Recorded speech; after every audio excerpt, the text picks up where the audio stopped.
And moving on to the Duke and Duchess of Cambridge, who got away this week as they headed up to Scotland, visiting their alma mater, St Andrews University, as well as numerous charities around the country. Rebecca English has been keeping an eye on the pair. She gave her thoughts on whether the tour made amid COVID restrictions will be seen as a success. Yes, well, as we know, they've been on a week-long tour of Scotland, William on his own to start off with, and then joined by Kate on Monday. And certainly as regards coverage in the papers, television, and the reaction on social media, it does seem to have been a success. I mean, obviously there are people in Scotland who are pro-independence and dislike the monarchy, and I've certainly on my timeline on things like Twitter have been receiving messages from them, but they actually have been pretty few and far between, I would say. And I think maybe that's down to the fact that they kind of haven't gone swanning around in, fancy cars and planes, amid kind of great pomp and ceremony. This whole trip has been very, very carefully planned, and it's about getting down to grassroots levels, speaking to people, thanking people in the community who've gone above and beyond in the pandemic. Their diary has been very, very carefully curated, and I think that has reaped benefits for them. And given recent election results and the still strong desire for independence north of the border, is it fair to say that a lot of this trip was about promoting the union? It's probably helpful to put a bit of background here. So this trip was due to take place last year. The Queen always every year appoints a Lord High Commissioner to the General Assembly of the Church of Scotland, and last year it happened to be William.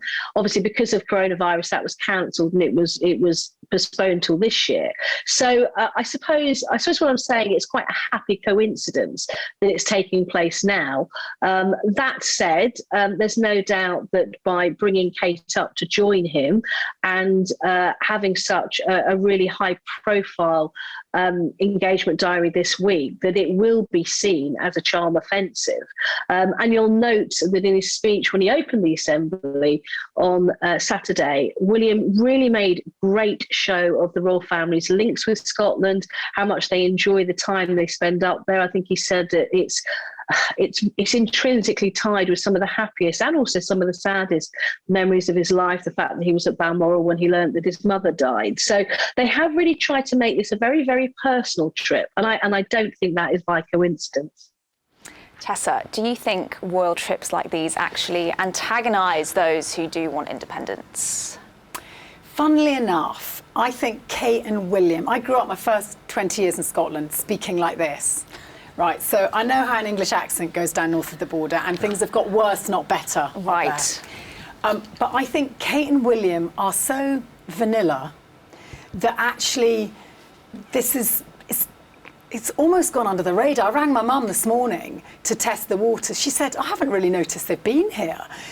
So on the one hand, OK, they've not been pilloried in the press. In fact, I noticed the big nationalist newspaper called The Nationalist, or was it The National, called The National, the only thing they could really complain was I think it was Sky's reference to the Orkneys as being remote, because Kate and William visited the island of Orkney, the Isle of Orkney. So I thought, well, if that's all they can criticise, then they're not doing so badly. But on the other hand, you need traction. To have agency, to make a difference, to embellish those cultural ties between Scotland and England, Kate and Wills have to pack a punch, and I think that's the problem. It's a bit of a who cares, slightly. Richard, do you think they didn't make much traction? I mean, they were in Scotland also before Christmas and they didn't receive that good press then. Tell us about that. No, well, that was because their trip was during the pandemic, and the Prime Minister, Nicola Sturgeon of Scotland, First Minister, sorry. She made clear that she didn't think their trip was essential. That was really the problem, and she was trying to discourage travel between England and Scotland.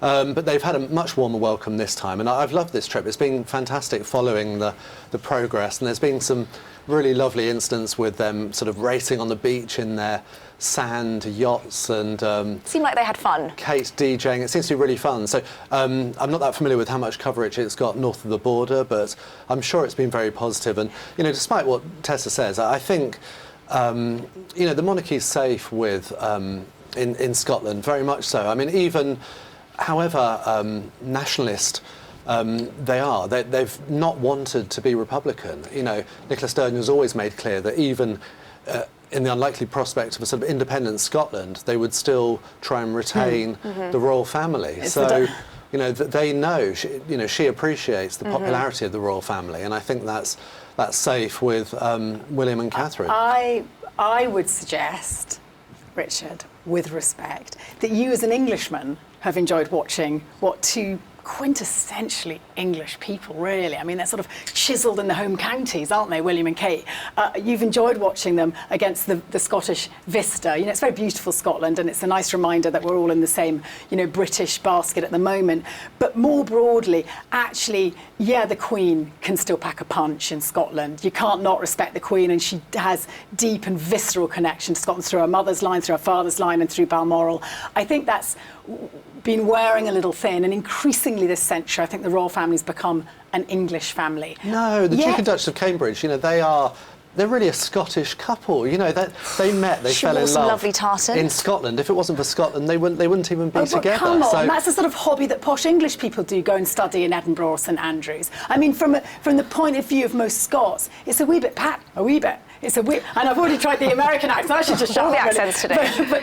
But it's a bit patronising, isn't it? Oh, we have a little special place for little Scotland. I mean, it's absolute nightmare for the royal family, because it's not their fault that the politics has blown up around them. I'm not blaming them. I'm just saying it's a tough gig, and I'm not sure Wills and Kate have it in their arsenal to be able to douse down the bigger issues between England and Scotland. No, I think most of them have made clear that they're never happier than when at Balmoral and in Scotland. And, William made a speech this week about how much Scotland meant to him. So I really don't agree with Tessa at all, I'm afraid. Well, they went back to their uni, they had local fish and chips, they got ice cream. You probably think that William went for a vanilla flavour, Tessa. Possibly. Look, I don't want to speak ill of Wills and Kate. They do their bit and they're all right. And it's just, let's not pretend that they're going to save the union, because they ain't.